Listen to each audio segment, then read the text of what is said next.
नमस्ते शारदे देवी वीणा पुस्तकधारिणी वाण्यारंभं करिष्यामि सिद्धिर्भवतु सर्वदा। विद्येची अधिष्ठात्री शारदा, तिला वंदन करून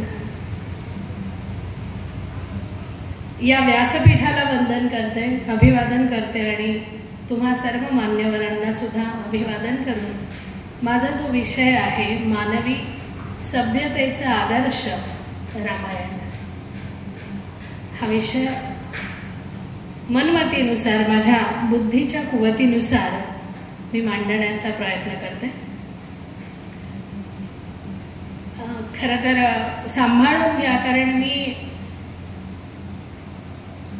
व्यवसायाने शिक्षिका आहे, मनाने आणि बुद्धीनेही शिक्षिका आहे, लेक्चरर। आम्हाला उभं राहून बोलायची सवय असते, परंतु कदाचित ही कसोटीची वेळ असावी की एखादा विषय बसून मांडणं, कारण ती जी बैठक आहे ना, उभं राहून बोलणं सोपं असतं बरं का, परंतु बसून बोलणं, विशिष्ट अधिष्ठान ठेवून बोलणं आणि तुम्हा सर्व मान्यवरांसमोर ज्यांना नित्य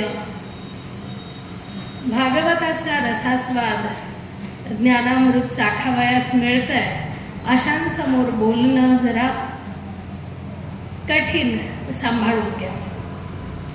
माझा जो विषय आहे रामायण, मानवी सभ्यतेचा आदर्श। खरं तर असा विषय दिलेला होता की मानवी सभ्यतेचा आदर्श रामायण, मी त्याला 22 वर्ष केलं, रामायण मानवी सभ्यतेचा आदर्श।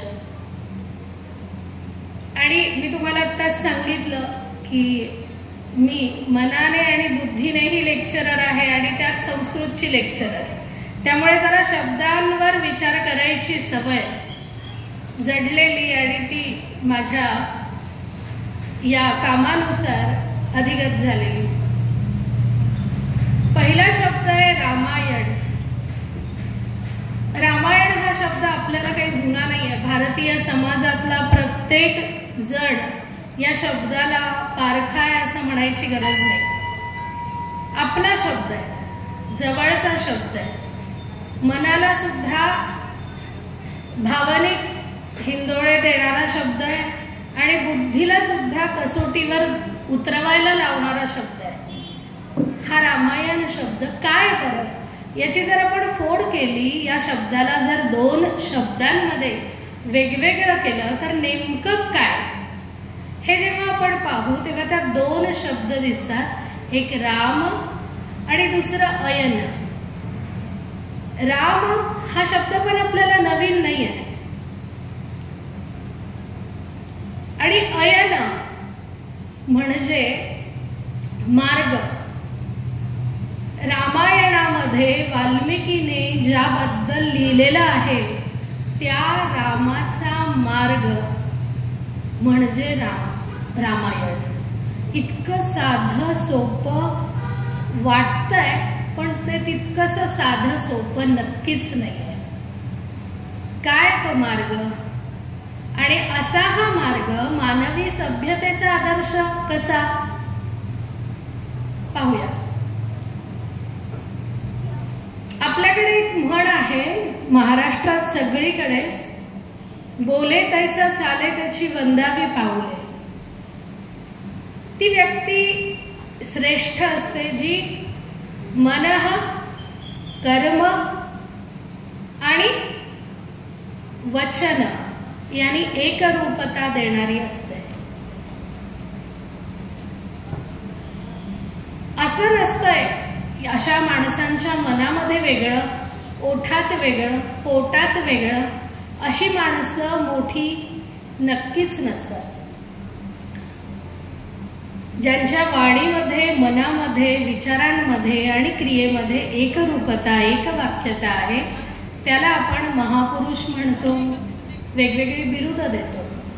आणि त्याची वंदावी पाऊले म्हणजे काय, त्या मार्गाने ती व्यक्ती जिथे गेलेली असेल त्या मार्गाचं अनुकरण नव्हे तर अनुसरण करणं हे श्रोता असेल, वक्ता असेल, भारतीय समाजातलाच नव्हे तर विश्वातील रामायण वाचक असू दे किंवा श्रोता असू दे, त्याचं ते एक ज्याला काय म्हणू आपण प्रॉमिसिंग आहे. म्हणजे आपण एखादी गोष्ट ऐकतो, एखादी गोष्ट वाचतो तेव्हा काय असतं, आपल्या थोडं बालपणीमध्ये जाऊन पहा, एखादी गोष्ट जेव्हा आजी सांगते तेव्हा ती गोष्ट अशी रंगवून सांगते, परंतु शेवट काय असतो त्या गोष्टीचा, बघ याने हे असं केलं आणि काय झालं त्याचं. म्हणजे काय तर कर्म, बोलणं, ऐकणं, चालणं या सगळ्यांचा परिणाम काय हे सांगण्याचं एक तात्पर्यवत काहीतरी बोध देण्याचं काम प्रत्येक गोष्ट करत असते. आणि त्याची अभिवाचक प्रत्येकाच्या लाईफमध्ये कोण असेल तर ती आजी असते. प्रत्येक आजी आपल्या नातवाला अगदी जवळ घेऊन प्रेमाने काय माहिती आहे तेही आणि त्याच्या बुद्धीला चाखेल, पटेल, सहज पेलवेल असं बाळकडू त्याला देत असते. आणि अशाच कथा रामायणात आहेत. मग त्या मानवी समाजाचा आदर्श कशा, एकाच गोष्टीमुळे, राम जसा बोलला तसा जगला, जसा जगला त्याच पद्धतीने स्टार्ट टू एंड, कुठेही कमी नाही, कुठेही अधिक नाही. त्या रामाला आम्ही काय म्हणतो, मर्यादा पुरुषोत्तम राम, ज्याने कधी मर्यादा सोडली नाही. पुरुषांमध्येही जो श्रेष्ठ आहे असा राम. आणि म्हणून त्याची वंदावी पाऊले म्हणजे त्या अयनाचं, त्या मार्गाचं अनुसरण. मी म्हटलं अनुकरण नाही, कारण अनुकरण कसं असतं माहिती का. एकदा एका गावामध्ये एक वाटसरू आला. त्या गावामध्ये असाच एक चौथरा होता आणि तिथे एक दोन माणसं रडत असलेली पाहिली. त्याने त्यांना म्हटलं होतं, म्हणे हे समोर आहेत ना माझे मित्र आहेत, ते रडतायत म्हणून मी रडतोय. त्यांना विचारलं त्या वाटसरूने, का हो तुम्ही का रडतायत. थोडंसं पुढे, नाही म्हणे तिथे ती माझी बायको आहे ना ती रडतीये म्हणून मी रडतो. असं करत 20-25 जणांना विचारलं, कुणाकडेही उत्तर नव्हतं. शेवटी एक सैनिक होता तिथे ते विचारलं तर म्हणे राजाची आवडती दासी आहे ती रडतीये म्हणून मी रडतोय. म्हणजे हा रडतोय म्हणून मी, तो रडतोय म्हणून मी, असं चाललेलं. आणि शेवटी कळालं की दासी खरी रडतीये, तिच्यामुळे अख्खा हा संसार रडतोय. त्या दासीला जाऊन वाटसरूने विचारलं की नेमकं काय झालं ग बाई तुला रडायला. माझं गाढव मेलंय म्हणाली सकाळी म्हणून मी रडते.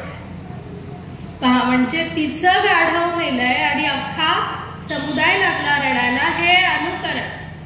माहित होतं का, माहित असता तर एवढा समुदाय रडला असता का, नाही. हे अनुकरण. अंध अनुकरण करताना मला त्या गोष्टीला तपासलंच गेलंय का, बरोबर आहे का, या कसोट्या नाही लावाव्या लागत. परंतु अनुसरण हा एक शब्द आहे, त्याला मात्र कसोट्या लावाव्या लागतात. मग त्या बुद्धीच्या आहेत, विचारांच्या आहेत, कृतीच्या आहेत, चारित्र्याच्या आहेत, विविध क्षणांमध्ये घेतलेल्या परीक्षांच्या आहेत. त्या कसोटींवर राम उतरला म्हणून त्याची वंदावी पाऊले. त्या रामायणाचं आजही 21व संगणक युग, आधुनिक प्रत्येक काळामध्ये सुद्धा आजही काहीही असो, तंत्रज्ञानाने कितीही प्रगती केलेली असली तरीही या रामायणाचं आजही प्रत्येक भूमिकेमध्ये तितकंच महत्त्व आहे. पहा ना, म्हणजे अनेक जण म्हणतात, चिखलफेक करतात शब्दांची, राम खराच झालाय का, रामाने सीताचा त्यागच केलाय, तो खरा कसा, आदर्श कसा.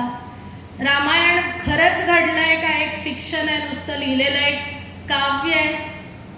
पण मला एक प्रश्न पडतो आणि अभ्यासक म्हणून आपण विचार करतोच की प्रत्येक जण, नांदेडच्या बाहेर इकडे पूर्णा रोडवर आपण गेलो आणि वसमतकडे जायचं असेल आपल्याला, तिथे एक दगडावर किंवा असं कुठलं काहीतरी तयार करून लिहिलेलं आहे वसमत 20 किलोमीटर.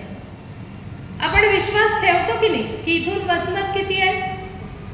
पहिल्यांदा जरी तिथं जायचं असेल तरी त्या दगडावर विश्वास ठेवतो की नाही? ठेवतोच की. या दगडाने खरंच वसमतला मला पोहोचवणार आहे का म्हणून तिथे अडून कुणीतरी बसल्याचं ऐकिवात आहे का आपल्याला? कधीच नाही.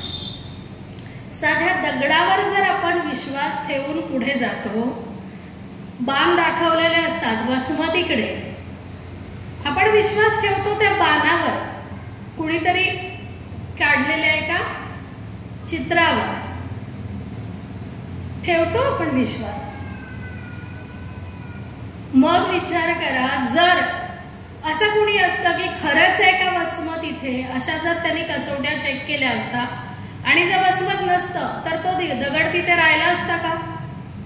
नक्कीच राहिला नसता. कोणीतरी उकडून फेकून दिलं असतं ना की नाही, ह्या दगडानुसार वसमत भेटलंच नाही मला, असं कोणीही म्हणणारं नाहीये. आजता काळात कुठे, म्हणजे वसमत एक उदाहरण देते मी, पण असं कुठेही ऐकिवात नाही. म्हणजे लॉजिकली पहा, हे उदाहरण मी यासाठी सांगते की रामायण हे खरं का खोटं? तर पिढ्यानुपिढ्या, हजारो पिढ्या गेल्या, तेव्हापासून आजपर्यंत आपल्यापर्यंत आलंय. खोटं कसं म्हणायचं? बाकी वैज्ञानिक तर पुरावे खूप सापडलेत, त्याच्यावर आत्ता मला चर्चा करायची नाही. फक्त मला असं म्हणायचं की कुणीतरी तसा दगड उखडावा, तसं पुस्तक कुठेतरी गायब केलं असतं ना, केलं असतं की नाही? सहज शक्य आहे, परंतु नाही झालेलं. याचंच आपण असं लॉजिकली नक्कीच म्हणू शकतो की रामायण हे खरं घडलंय. थोडेसे 1-2च ओळी मी संस्कृतच्या घेते जेणेकरून मला ते कनेक्शन जोडता येईल म्हणून. म्हणजे मला एक सांगा की जेव्हा आपण म्हणतो रामायण हे मानवी सभ्यतेचा आदर्श, तर मी अजून एक शब्द जोडेल तिथे की मानवी सभ्यता आणि संस्कृतीचा आदर्श रामायण. काय सभ्यता आणि संस्कृती? पुन्हा लॉजिकली जाऊ आपण की व्हॉट इज मीन बाय सभ्यता. सभ्यता म्हणजे काय? तर सभ्यता म्हणजे सभेला जे योग्य आहे ती सभ्यता. माणूस घरात कसंही राहतोच की आपण, पण आपण जेव्हा बाहेर जातो तेव्हा विचार करतो की नाही, मला जिथे जायचं आहे ना तिथे मी काय पेहराव घालणं योग्य आहे. एक साधं, आज मला तुम्ही इथे बोलवलंय, एक विशिष्ट विषय आहे आणि मी जर जीन्स आणि टी शर्ट्स घालून आले असते, घालत नाही बरं का मी, पण आले असते, तर तुम्ही मला वक्त्री म्हणून सन्मान जाऊ द्या, परंतु खूप असे प्रश्नचिन्ह घेतले असते की अरे काय, कोण आलंय, कशी आली आहे, काय बोलायचंय, रामायणावर बोलायचंय. म्हणजे पहा, सभ्यता, सभ्यता सभेला योग्य. तुम्ही कुठे जाताय, कसे जाताय, काय बोलताय, कसे बसताय, कसे उठताय, ऑल इट मीन्स बाय सभ्यता. माणसाचं उठणं, बसणं, चालणं, बोलणं, वागणं, कोणत्या प्रसंगी कसं रिॲक्ट करणं. माझी बायको गेली हो का, हो का, माहितीच नव्हतं मला, असं म्हटलं तर चालेल कसं? अरे रेच यायला पाहिजे ना तिथे, काय रिॲक्शन द्यावी. बरं झालं गेली असं कोणीच नाही म्हणणार. कितीही कोणी भांडकुदळ असेल किंवा व्हॉटेवर, पण असं कोणी म्हणणार नाही. म्हणजे आपण विशिष्ट समूहामध्ये राहताना चालतो, वागतो, बोलतो कसं, ती आहे सभ्यता. भले सभ्यता ही बाह्यांग आहे, परंतु संस्कृती, संस्कृती म्हणजे माणसाचा अंतरंग.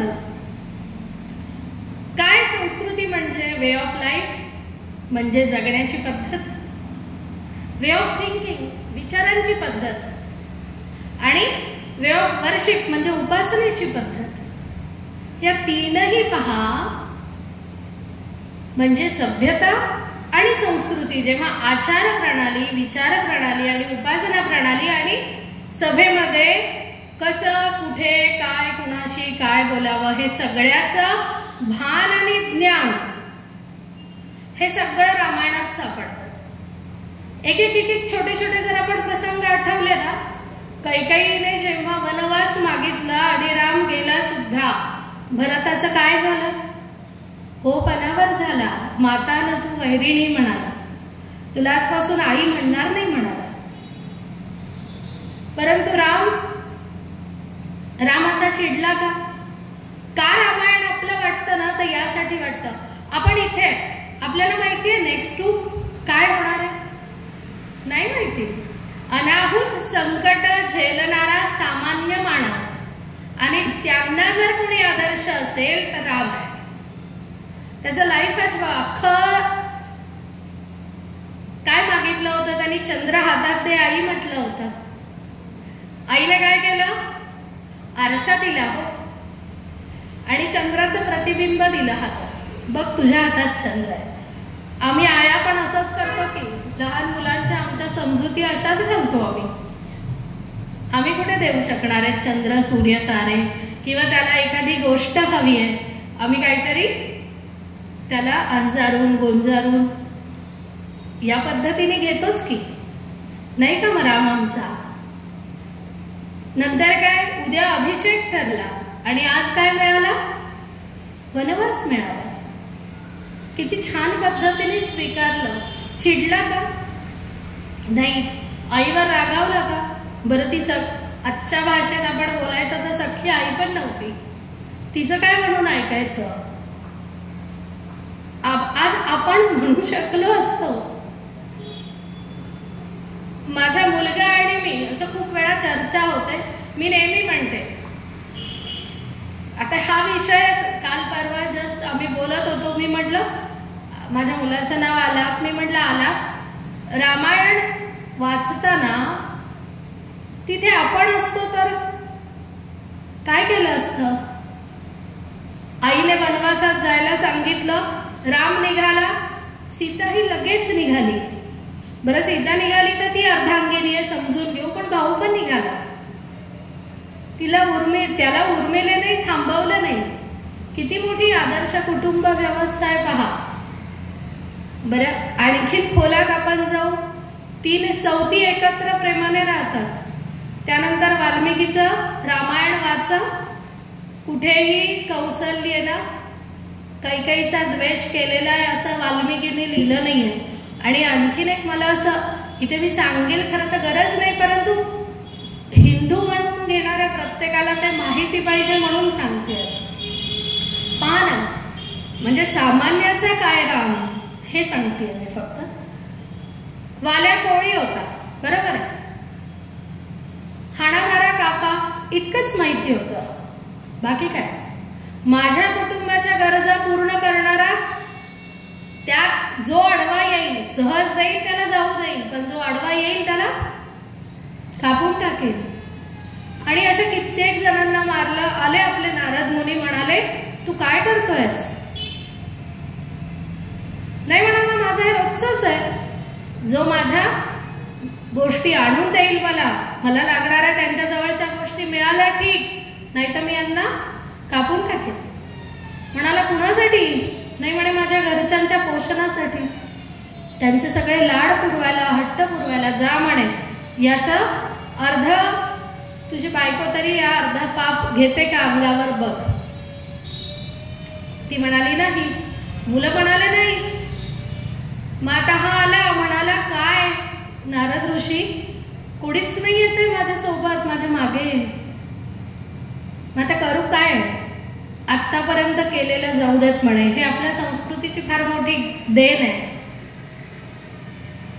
सुबह का भूला अगर शाम को लौट के घर आए तो उसे भूला नहीं कहते. ही फार मोठी देण आहे आपल्या संस्कृतीची, भारतीय संस्कृती, हिंदू विचारधारेची खूप मोठी देण आहे. चुकलास ना बाबा, चुकू दे, आता यापुढे हीच चूक रिपीट करू नको. ही आपल्या संस्कृतीची देण आहे. नारदांनी सांगितलं की ठीक आहे, चुकलायस, चुकू दे, आता तू या पापाचं क्षालन कर. काय करायचंय? राम म्हण. पहा, मला काय सांगायचंय थोडंसं पहा. तो म्हणाला नाही येणार रे बाबा, माझ्यामध्ये मारा, हाणा, कापा एवढंच माहिती आहे मला, मग नाही येणार तुला. राम म्हणता नाहीच, येणारच नाही. जवळचा शब्द काय? मरा. मरा हा जवळचा शब्द आहे म्हणे माझ्या. मग ठीक आहे, मरा मरा मरा मरा मरा मरा मरा म्हणत जा.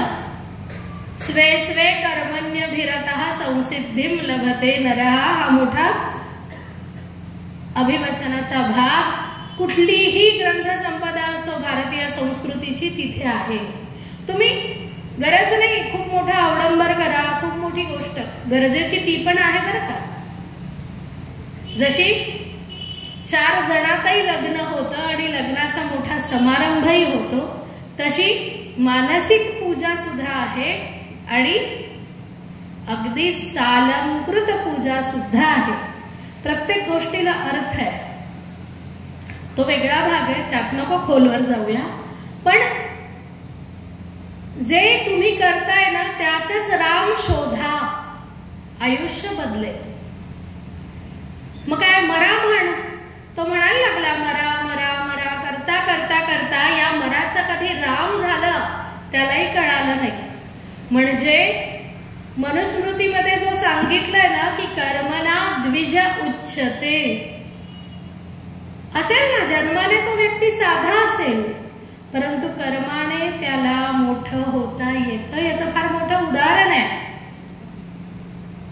म्हणजे अगदीच फार खोलवर जाऊनच बोलायचं झालं तर मला कधी कधी वाटतं की काय मधल्या काळात काही गोष्टी ऐकण्यात आल्या. अर्थात तो राजकारणी भाग असतो, परंतु माहिती असावा आपल्याला, चांगला जसा माहिती असावा तसा वाईट भाग पण माहिती असावा.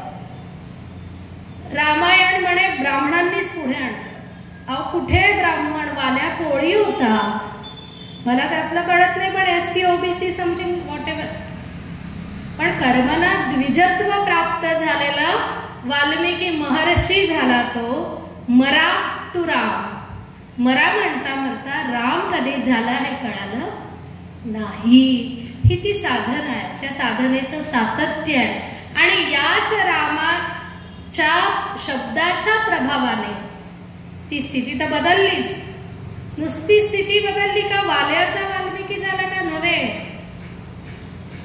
मनोबुद्धी अहंकार चित्त विचार क्रिया वाणी प्रत्येक गोष्टीत परिवर्तन झालं.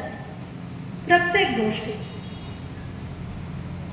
अर्थात याला काय लागतं? There is a will, there is a way. इच्छा पाहिजे पहिली. मला बदलायचं आहे ही ती इच्छा होती. इच्छा कशी निर्माण झाली? परिस्थितीचा स्वीकार केला त्याने. माझी बायको माझ्या सोबत नाहीये, लेकरं माझ्या सोबत नाही, मग हे जे करतोय कुणासाठी करतोय? ही परिस्थिती त्याला समजली, त्याने ती एक्सेप्ट केली, म्हणून पुढचा मार्ग सापडला बरं का. हे पण सायकोलॉजीचं फार मोठं आपल्या आयुष्यात प्रश्न येतात, पण प्रश्नांना आधी एक्सेप्ट करावं लागेल की आहे बाबा संकट आहे माझ्या आयुष्यात. माझ्याच आयुष्यात का? देव कुठे झोपला होता का? त्याला कसं सगळं आहे, मला कसं नाही, ब्ला ब्ला ब्ला. खूप असं केलं तर काहीच नाही होणार. पहा ना, संस्कृतीचा आणखी वे ऑफ वर्शिप सांगताना आणखीन एक भाग आहे की तुम्ही ज्याची उपासना करताना तसे होऊन जातात. म्हणजे अगदी पेहराव सांगितला तर शिवाचे उपासक त्रिपुंड लावतात, बरोबर आहे ना. विष्णूचे उपासक गंधापासून सुरुवात होते बरं का, फुलांपासूनही सुरुवात होते. कोणाला दुर्वा, कोणाला व्हॉट एव्हर. त्याही सगळ्या गोष्टी मागे अर्थ आहे. भारतीय संस्कृतीमध्ये निरर्थक काहीच नाही आहे, फक्त गरज आहे खोलापर्यंत जाण्याची. तर उपासना ही करताना ज्याची उपासना तसे होऊन जातो हा जसा भाग आहे ना, रामाची उपासना करताना राममय झाला तो वाल्मिकी झाला, आणि राममय झाला म्हणून शब्दाने बदलला तो वाल्याचा वाल्मिकी महर्षी झाले. आणि त्याही नंतर जेव्हा क्रौंच पक्षाचा वध पाहिला एका शोकाने व्यथित झाले, तेव्हाही रामाचाच उपदेश मिळाला. काट्यानेच काटा, राममय झाला, दुसऱ्याची गरज नाहीये तुला. ज्या शब्दाने आयुष्य बदललंय ना. पण एक जे मी तुम्हाला आता सांगितलं की एक श्लोक आहे, जेव्हा तो शोक झाला आणि महर्षींना पुन्हा नारद महर्षी भेटले, म्हणाले शाप दिला मी, माझ्या वाणीचं तप भंग झालंय, काय करू. आणि क्रौंच जोडपं छान आनंदात बसलं होतं ना. राग, संताप, क्रोध, शोक आवरता नाही आला मला, याची व्यथा होती वाल्मिकींना. काय करू. मग त्यांनी विचारलं की लिही. पहा, सायकोलॉजीचं अजून एक तत्व आहे इथे, पॉवर ऑफ स्पोकन वर्ड्स आणि पॉवर ऑफ रिटन वर्ड्स. बोललेल्या शब्दाची ताकद, दुसरं लिहिलेल्या शब्दाची ताकद. दोन गोष्टी फार महत्वाच्या आहेत. बोललेल्या शब्दाची ताकद ती सगळ्यांना माहिती, आपल्याला सगळ्यांना. कुणी नमस्कार केला की मोठ्यांचा हात जसा वर येतो ना, चिरंजीवी हो, बरोबर, काय मोठा हो, इच्छित वस्तू प्राप्त होऊ दे, काय असे आशीर्वाद देतोच की. आणि लिहिलेल्या गोष्टीची ताकद, आपल्यातल्या कितीतरी माता भगिनी नक्कीच राम राम राम राम वहीमध्ये लिहित असतील.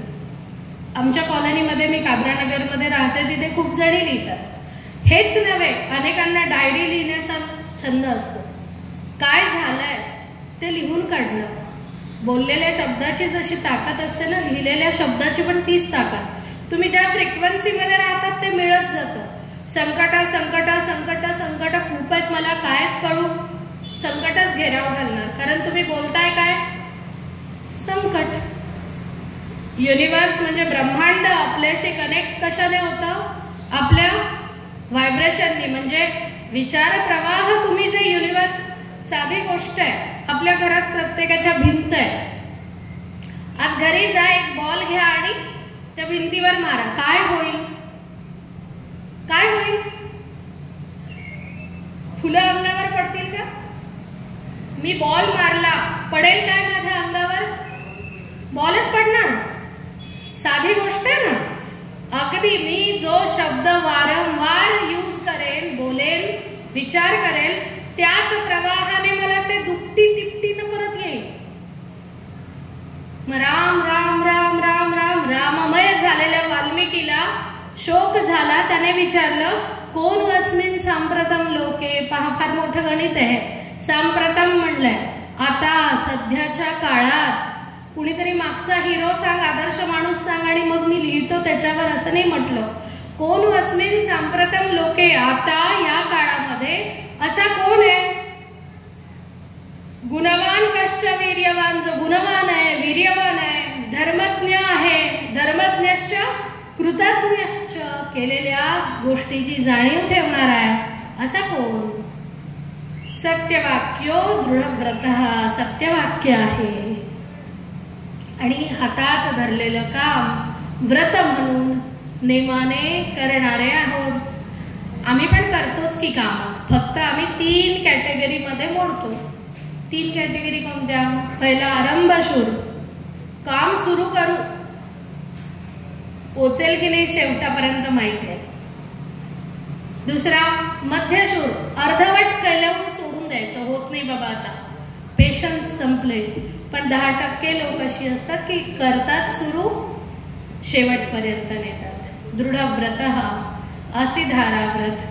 मग ते करताना निंदन्तु नीती निपुणा यदिवास्तु हंतु, लोक निंदा करोत, स्तुती करोत, काहीही करोत, परंतु जो महापुरुष आहे, जो मोठा व्यक्ती आहे, त्याने जे उचललेलं व्रत आहे, जे असिधारा व्रत, तलवारीच्या टोकावर जरी चालावं लागेल अशा कष्टाचं व्रत असेल तरीही ते पूर्ण केल्याशिवाय त्यजलं जात नाही, सोडलं जात नाही. हे मोठ्यांचं मोठेपण आहे. आणि असा हा राम, त्याने आधी विचारलं की कोण अस्मिन् सांप्रतम लोके, सांग आता कोण आहे ज्याच्यावर मी लिहावं. पुढे म्हटलंय महर्षे त्वं समर्थोसी ज्ञातुम एवं विधम नरम. म्हटलंय देव कोणी आहे का, म्हटलं नाही आहे. कुणी गंधर्व यक्ष किन्नर नाही म्हटलंय, नरम म्हटलंय. फार मोठी गोष्ट आहे.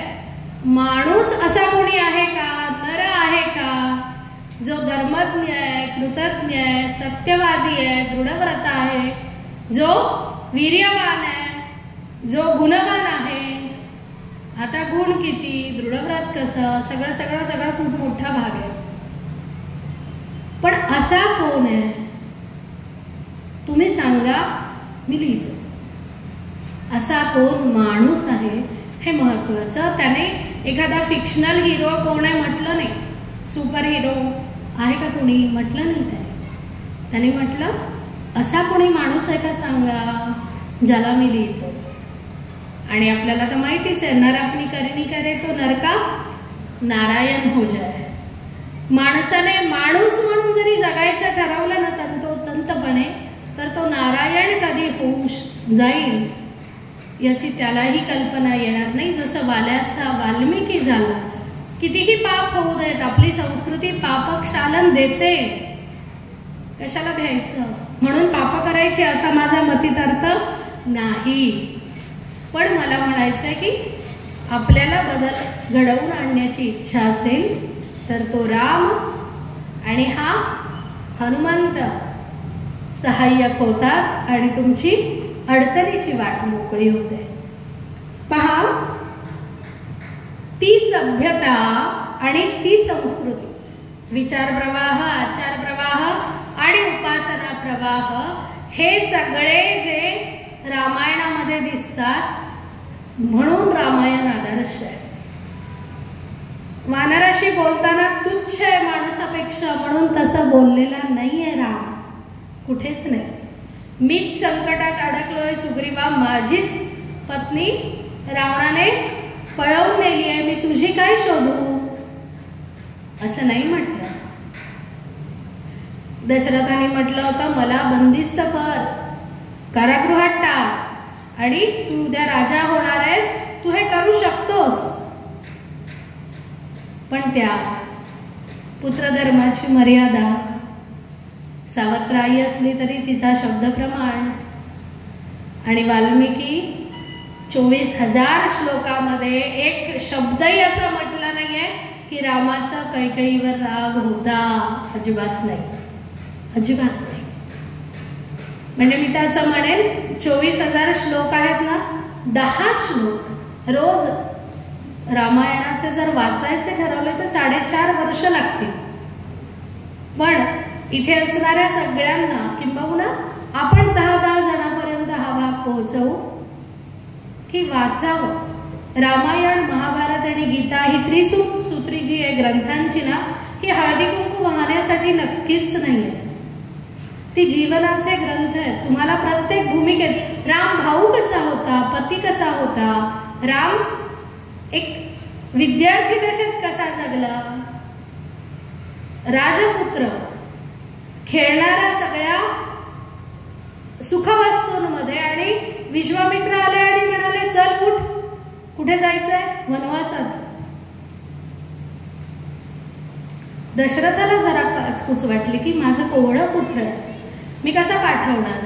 परंतु राम म्हणाले नाही, प्राण जाए पर वचन न जाए, रघुकुल एक रीत आहे. तुम्ही वचन दिलंय, मी ते पालन करेन. एकाही अलमात्र क्षणमात्राची सुद्धा काचकूच केली नाही. ही आहे संस्कृती, ही आहे वे ऑफ लाईफ, जीवन जगण्याची पद्धत. विचार करण्याची पद्धत प्रत्येक ठिकाणी. आणखीन एक सांगायचं म्हणजे रामायणामध्ये रामाचं जेव्हा वर्णन वाल्मिकीने केलंय तेव्हा एक शब्द वापरलाय, तो म्हणजे सुशिप्र. सुशिप्रचा अर्थ आहे उत्तम हनुवटी असणार. आणि त्याचं जे भाष्य आहे त्याच्यामध्ये असं आहे की उत्तम हनुवटी कुणाची असते? जो हसतमुख असतो. आणि आपल्याला राम कसा होता प्रत्यक्ष आपण नाही पाहिलेलं, आपण वाचलंय, आजीच्या गोष्टीतनं ऐकलंय आणि प्रत्येकाने पाहिलंय. कुठं? रामानंद सागरच्या अरुण गोविलने जो राम साकारला त्या राममध्ये रामाची भूमिका पाहिली आहे. 8व्या डोळ्यासमोर त्याची जी सुशिप्र अवस्था आहे, स्माइली जी मुद्रा आहे, वाल्मिकीने सायकोलॉजीचा खूप मोठा सिद्धांत सांगितला की आयुष्यात कितीही अडचणी येवोत आधी एक स्माइल द्या, अडचण दूर होईल, विश्वास ठेवा. मुख्य विचार पद्धती, आचार पद्धती, उपासना पद्धती. हनुमंत सदा सहाय्यते, ब्रीद आहे त्यांचं. हनुमंत सदैव सहाय्य करतील, सहाय्यक ठरतील. पण कधी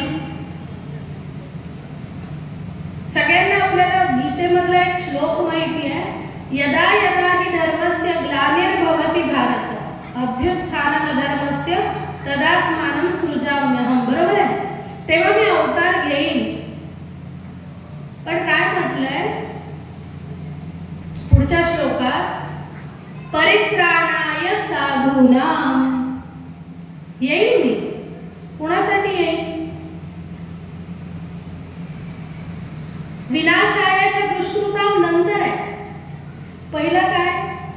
परित्राणायाच्या साधूनां. तुमची साधुवृत्ती टिकली पाहिजे, तुमची सज्जनतेची पराकाष्ठा जेव्हा होईल आणि मग जेव्हा तुम्ही अडचणीत याल ना, दुष्ट तुमच्या डोक्यावर बसायचा प्रयत्न करतील, पाय मारतील ना, तेव्हा मी येईन ना. ठेवा विश्वास. किती मोठं उदाहरण आहे याचं आपल्याकडे. छोटा भक्त प्रल्हाद जाळलं, अग्नी जाळू शकला नाही त्याच्या विश्वासापुढे, कड्यावरून फेकलं, एक खरोच सुद्धा आली नाही. हा विश्वास. जस्ट एक नेपोलियनचे एक हे सांगते की राजा नेपोलियन जो होता जगत जेता होता. एका माणसाने त्याला विचारलं की तू तुटपुंजा सैनिकासह कुठल्या युद्धाला जातो आणि कितीही अवघड युद्ध असलं तरी जिंकतोस तू, कितीही बलाढ्य शत्रू असलं तरी जिंकतोस, काय बरं यशाचं गमक तुझ्या? नेपोलियन हसला. चल. तेव्हा समुद्राच्या किनाऱ्यावर छावणी होती आणि नेपोलियन तिथे गेल्या गेल्या सैनिक आता उठून उभे राहिले. चला रे म्हणाला, आता समुद्राचं पाणी बाहेर काढायचं.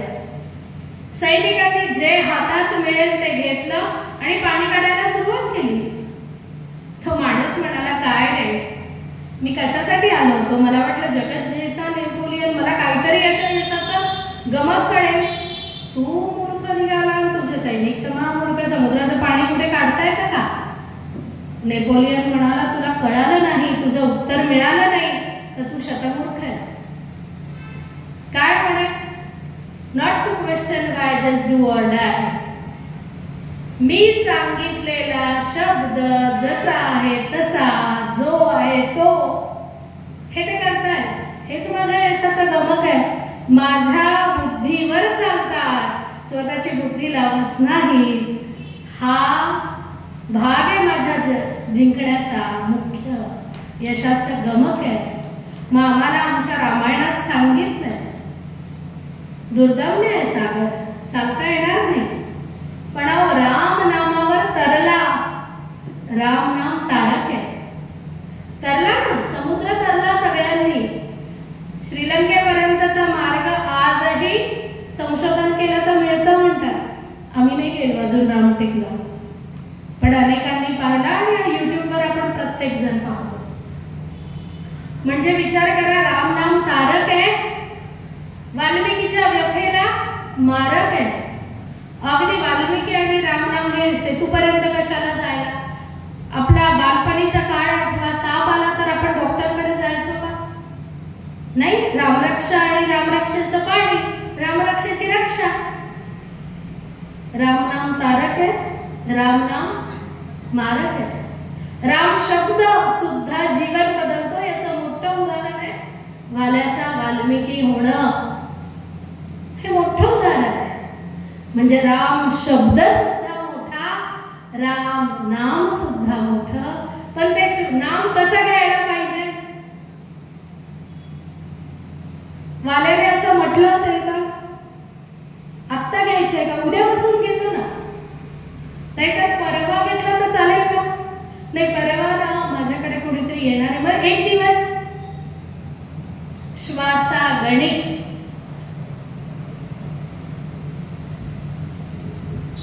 राम शब्द, राम नाम आणि त्याचं वचन आहे राम रक्षा.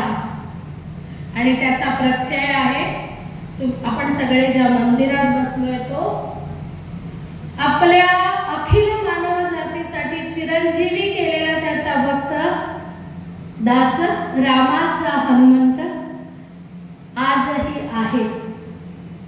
आपली आस्था डिनाय नाही करतात. माझे वडील श्रीपादराव नेरकर, आजोबा दत्तोपंतराव नेरकर, इतकं मला माहिती आहे, मी पाहिलंय. परंतु त्यांच्या वडिलांचं नाव जर मला विश्वनाथराव नेरकर म्हटलं तर मी पाहिलं नाही, पण मी विश्वास ठेवते की नाही? होतं का खरं? कागदपत्र नाही म्हणत, ठेवतो ना आपण विश्वास. आम्ही भारतीय समाजच मुळी आस्तिक आहे, आहेच आस्तिक. आम्ही मानतो म्हणून जगतो. मग भले कोणी पुस्तकाला देव मानत असेल, आपले शीख बांधव, कोणी आईला देव मानून, सृष्टी मानून, आमच्या एका बाल गणेश नावाच्या देवाला सृष्टी म्हणून आईचीच प्रदक्षिणा घेतली, आईला देव मानलं. तर आमच्याकडे झाडाला देव मानून सत्यवानाचा प्राण आणला सावित्रीने. किती आहे? म्हणजे छोट्या छोट्या प्रतिकात्मक गोष्टी अनेक आहेत. फक्त गरज आहे थोडासा विचार करून, वे ऑफ लाईफ, ती पद्धत कशी होती जगण्याची. भाऊ म्हणून मी जेव्हा जगतो तेव्हा मी काय केलं पाहिजे? रामायण आहे, तुम्हाला उत्तर मिळेल. बायको म्हणून आज पहा, दुर्दैव वाटतं, मी लेक्चरर आहे, माझ्या समोर मुली येतात, लग्न ठरलं आणि 6 महिने वर्षभरानंतर भेटते तेव्हा डिवोर्स झाला मॅडम आमचा. वाईट वाटतं. कारण काय? कारण मीमांसा नाही करायची. पण प्रश्न हा झालेला की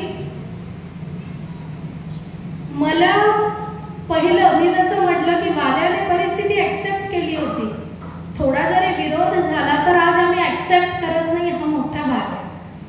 मला विरोध, अहंकार डोक्यावर काढतो. तो कसा करू शकतो? म्हणजे माझ्यापेक्षा तो छोटा आहे आणि तो मला विरोध करणार. दुसऱ्याला गौण मानणं कमी आहे. परंतु रावणासारखा दशग्रंथी सुद्धा, ज्याने शिवतांडव सारखं स्तोत्र, म्हणजे आता मी संस्कृतचे अभ्यासक आहे म्हणून सांगेल, शिवतांडव जर ज्या पद्धतीने म्हणायला हवं त्याच छंदात म्हटलं तर बीपी, शुगर, तुमचे हार्टबीट कंट्रोलमध्येच राहणार. तुम्हाला कधी अटॅक येणार नाही. हे मी बॉन्डवर सुद्धा लिहून देईन. पण गरज आहे, जसं वाल्याचं श्वासगणिक राम होतं तसं तुम्ही वेळ ठरवा आणि त्यावेळी म्हणा. ऐका, ऐकण्याचं सुद्धा म्हणता येत नसेल तर किती आज सुविधा आहे आपल्याकडे. आपण जे छोटं यंत्र घेऊन फिरतो ना, मोबाईल, त्यात सगळं म्हणजे युट्यूब उगीच शोधत नाही बसायचं काय काय ते. पण आपल्याला गरजेच्या वस्तू खूप आहेत. कळालं नाही तर अख्खं जग उघडं करून ठेवतात ते आपल्यासमोर. पण शेवटी प्रश्न तोच, वे ऑफ थिंकिंग. आईच्या हातात चाकू आला, आई भाजी कापते, आणि तोच चाकू गुंडाच्या हातात गेला तर काहीच उपयोग नाही. खलास, एका क्षणात. विचार प्रवाह फरक आहे. आचार प्रवाह, जीवन जगण्याची पद्धत, उपासना पद्धत, हे सगळं जसं आहे यामध्ये राम आदर्श, आणि म्हणून राम आमचं आहे, राम आपलं आहे. प्रत्येक प्रॉब्लेमचं सोल्युशन आहे राम. म्हणजे अगदीच संस्कृत श्लोकातून सांगायचं झालं ना तर राम कसं म्हणतो आपण, राम. मला बंद होतं, राला ओपन होतं, बरोबर आहे. राकारोच्चार मात्रेने जेव्हा आपण रा म्हणतो ना तेव्हा आपल्यातलं अधिभौतिक, आध्यात्मिक, अधिदैविक, मानसिक, कायिक, वाचिक सगळीच पातकं बहिर्निर्याती पातकम, सगळी पातकं बाहेर पडतात. आणि पुन्हा ते येऊ नयेत. मकारस तत्र कपाटवत, मने बंद करून टाकलं तोंड. असा आहे तो राम. राम शब्द. शब्दाला काय आपली व्याख्या आहे? आपले जुने जाणकार लोक म्हणतात आप्तवाक्यम शब्द. आपल्या आजीने रामाची गोष्ट सांगितली, आपला वाटतो राम त्या क्षणापासून. पण राम तुमच्या आयुष्यातील, आमच्या आयुष्यातील संकट दूर करेल, राम रक्षा करेल, हा विश्वास पाहिजे असेल ना तर मी म्हणेल रामायण विकत घ्या. आता कुठला सण आहे पुढचा? रक्षाबंधन घेऊ आपण, ठीक आहे. तर भावाने बहिणीला ओवाळणी म्हणून रामायणच द्या, घरात नसेल तर. इथे आपलेच आहेत म्हणून म्हणते, कुराण प्रत्येकाच्या घरात आहे. आपल्याला का लाज वाटावी रामायण ठेवायला, गीता ठेवायला? काय आपलं एक म्हण आहे, फार अर्थ असतो बरं का, फक्त विचार करायची गरज आहे. आपल्या तो बाब्या, दुसऱ्याचं ते कार्ट. आपण आपल्याच बाब्याला नावं ठेवत बसलोय. म्हणून प्रश्न उभे होतात. विषय वेगळा होतो, पण सांगते एवढंच की रामायण का, तर बाह्य आणि आंतरिक म्हणजे संस्कृती, आंतरिक बाजू आणि सभ्यता बाह्य बाजू. मग ती मनाची असो, वाणीची असो, कर्माची असो, बुद्धीची असो, चित्ताची असो, अहंकाराची असो. नमे रोचते लक्ष्मण म्हणाला, किती मोठा त्या रावणाची लंका कोणाला नको असेल. आणि आपल्याकडे विचार करूया जरा, का गरज आहे रामायणाची? माझं तर माझंच आहे, त्याच्यावर तर कोणी हक्क नाही सांगू शकत, पण दुसऱ्याचं सुद्धा माझं आहे. ही वृत्ती आहे, बळावत चालली आहे. म्हणून राम हवाय आयुष्यात. माझ्या भावावर माझा विश्वास नाही आहे म्हणून राम हवाय. काय म्हटलंय? तुम मम प्रिय भरतही समभाई. हनुमंताला काय म्हटलंय? मला तू भावासारखा आहेस, पण कुणासारखा? लक्ष्मण जो त्याच्या मागे होता त्याच्यासारखा नाही म्हटला, भरतही समभाई. अर्थात का म्हटलं? लक्ष्मण छोटा आहे का? नाही, त्याला मागे फार मोठी पार्श्वभूमी आहे. बोलत राहिला तर पुढचा कार्यक्रम बाजूला राहील. पण ना, शब्दांवर विचार करूया, त्या घटनांवर विचार करूया, तर उकल होत जाते. पण प्रश्न कसा आहे, आपण जे करतो ते करतच नाही. राग मानू नका माझ्या या वाक्यावर, पण हे खरं आहे. स्वयंपाक करून टाकायचा आहे, अहो जिने ऊर्जा मिळते ती टाकायचं कसं? काय मेला कटकट रोज रोज तो स्वयंपाक करत. अरे कटकट कशी कशी कटकट नाहीच. मी शिकलेली अडाणी वाटेल कदाचित पुढचं वाक्य मी म्हटलं तर. कितीही शिकलेली बाई असेल ना तरी स्वयंपाकघर तिने दूर करू नये. चूल आणि मूल हे तिचं राज्य आहे. राज्य म्हणणं सुद्धा चूक आहे. ही तिची ना निर्मिती आहे. घरच्यांचं आरोग्य सांभाळणारी ती आहे आणि घरच्यांना संस्कृती आणि सभ्यता शिकवणारी ती आहे. आपल्याकडे काय म्हणतात, अन्न तसे मन, मन तसे विचार, मन तसे चिंतन, चिंतन तसे विचार, विचार तशी कृती, कृती तसं कृती सातत्य, आणि कृती सातत्य तसं व्यक्तित्व. पहा ना, एक पर्सनॅलिटी डेव्हलपमेंटचे कोर्स करायला काय गरज आहे, शुद्ध मन पहिलं, त्याच्यासाठी शुद्ध योग्य विचारांनी केलेला स्वयंपाक, शुद्ध मनाने केलेला स्वयंपाक, शुद्ध अंतःकरणाने जेवण, छोट्याशा क्रिया आहेत. गरज नाही आहे सगळं घेऊन बाहेर लढायला जायची. पहा ना, आपली संस्कृती काय म्हणजे फार छोट्या छोट्या गोष्टी आहेत, पण आपल्याकडे लग्न होऊन येणारी सून अन्नपूर्णा आणते, बरोबर आहे ना, घरात अन्नपूर्णा घेऊन येते. बरं, पाहायला गेलं तर सासूची अन्नपूर्णा असतेच की हो, असते. परंतु खरं त्या प्रथेमध्ये काय माहित, प्रथा म्हणजे ती जी रिच्युअल आहे, परंपरा आहे, त्याच्या मागे गमक काय माहिती का, जेव्हा सुनेची परंपरा अन्नपूर्णा येते ना, तेव्हा सासूची अन्नपूर्णा बाजूला जाऊन सुनेची अन्नपूर्णा तिथे प्रतिष्ठापित व्हायला हवी असते. म्हणजे आजपर्यंत मी हे सांभाळलंय, आता हे तुला शिकायचंय आणि सांभाळायचं, पण दोन्ही गरजेचं आहे. शिकण्याची इच्छा पाहिजे आणि ती सांभाळेल याचा विश्वास पाहिजे. आमच्या आयुष्यात राम का हवाय, दोन्ही उरलं नाही आहे. नव्या पिढीला शिकायची इच्छा नाही आहे, काय पडलंय त्या परंपरेमध्ये, ओके, आणि तिला काय करताय, मी आहे म्हणून करतेय सगळं, मी आहे म्हणून चाललंय सगळं. आपला अहंकारच सुटत नाही अजूनही. प्रश्न कुठे येतो, तुम मम प्रिय भरतही समभाई, मानवात श्रेष्ठ पुरुषोत्तम असलेला राम एका वानर जातीतील एकाला म्हणतो. आपल्याला आपलं म्हणायची लाज वाटते, आपल्यापेक्षा मोठं म्हणायचं कुणाला लाज वाटते. जाऊ द्या, थँक्यू शब्द सोपा झालाय, पण आभारी आहे म्हणतो का, म्हणजे त्यामागे भावना आहे, आभारी आहे म्हणण्यामागे. थँक्यू जस्ट एक वर्ड झालाय, सॉरी आणि थँक्यू, त्याला काहीच बेस उरलेला नाही, असं चालता चालता म्हणतो.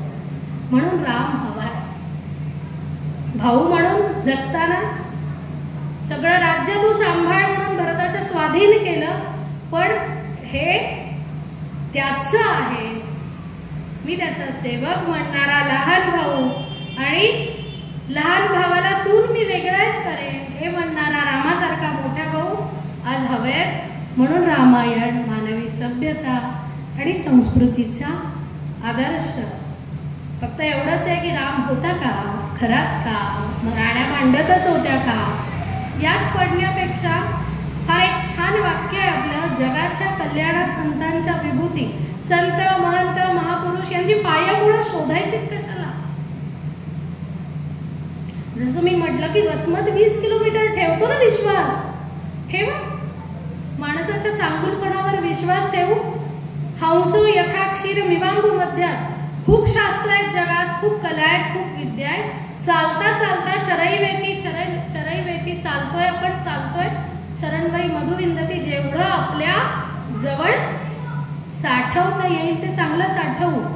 पहा, एक कचरेवाला एखादी बाई असेल, ती पोतडीत भरते आणि जाऊन ओतते, काय निघेल, काय निघेल, कचरा. कॅरी बॅग भरले आहेत, हे भरलं ते भरलं, जेव्हा उलट केलं कचराच निघेल. फुलं कसे पडते. काय वेचायचंय हे ज्याला कळतं तो सुखी होतो. या क्षणात काय जगायचंय हे ज्याला कळतं तो सुखी होतो. भविष्य ही चूक, हा चूक, त्यापेक्षा मला बरोबर वागायचंय हे ठरवलं की सुखी. म्हणून सभ्यता आणि संस्कृतीचा आदर्श रामायण आहे. आणि कुठे नाही आहे राम. शेवट फक्त एकच मिनिट घेते, मला दिसतंय जोशी सर तिकडनं, एकच मिनिट फक्त. पहा ना, राम आपल्या आयुष्यात हवाय म्हणतीये, पण आहे हो. बोलण्याच्या प्रत्येक ठिकाणी राम. दुःख दिसलं की राम राम, काय अरे रे हे रामा, ऐक नाही. बिहार UP-कडे जाऊ ना तर राम प्यारी म्हणतात. म्हणजे पतीला प्रिय असणारी जर कोणी असेल ना, तिला वो बहुत राम प्यारी आहे. म्हणजे काय, ती नवऱ्याची लाडकी आहे.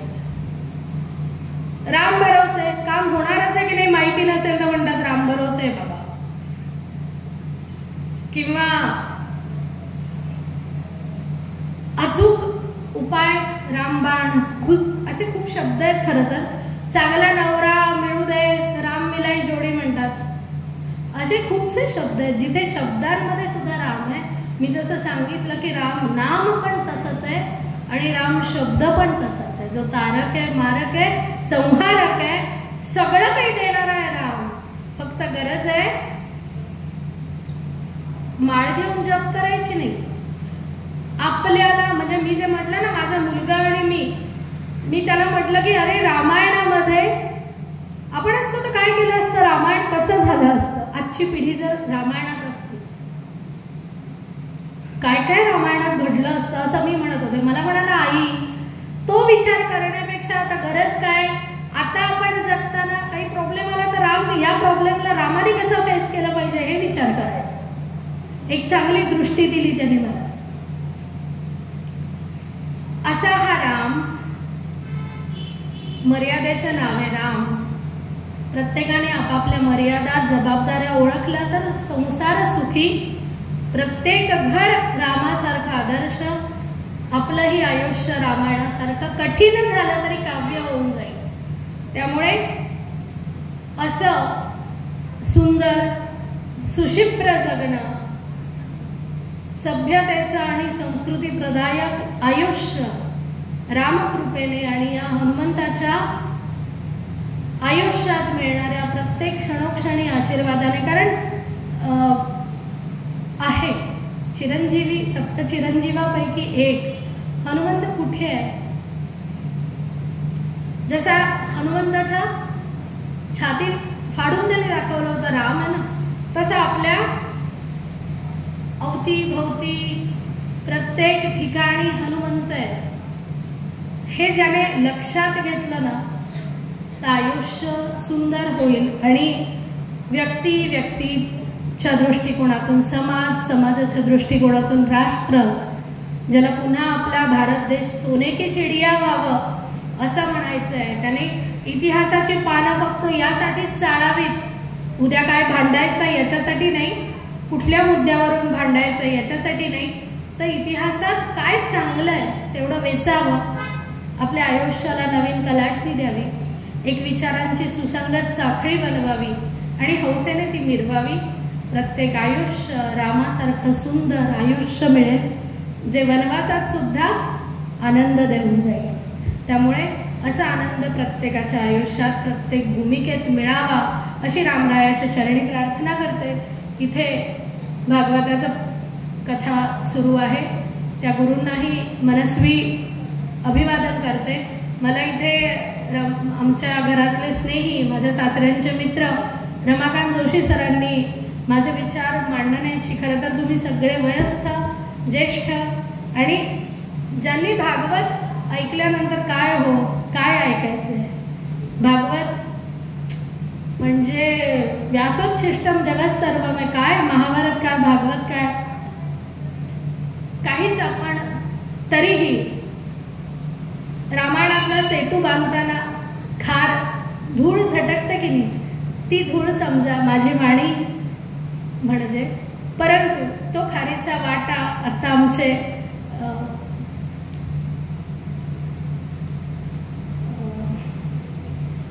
सॉरी मी क्षणभर विसरले, म्हणजे त्या फेजमध्ये गेले म्हणून. पण आमचे भाऊजी, म्हणजे आता मी भाऊजीच म्हणते दिवाकर भाऊजींना, पण मला म्हणाले ते की मी आल्यानंतर आता पीठ करावं, कारण बाबांचा कार्यक्रम आहे, आता काही नाही आहेत ऐकायला. लेक्चरर असल्यानंतर थोडं असतं ना, समोर विद्यार्थी हवे असतात, तो एक स्वाभाविक गुणधर्म आणि व्यवसायाने आलेला भाग असतो. परंतु तुम्ही सर्व मान्यवर आलात आणि माझ्या वाणीला अतिशय शांतपणे ऐकून घेतलं. ती खारीची धूळ तुम्ही सहन केली, त्यामुळे तुमच्या ऋणात राहते. कृतज्ञतेत सर्वांच्या. धन्यवाद.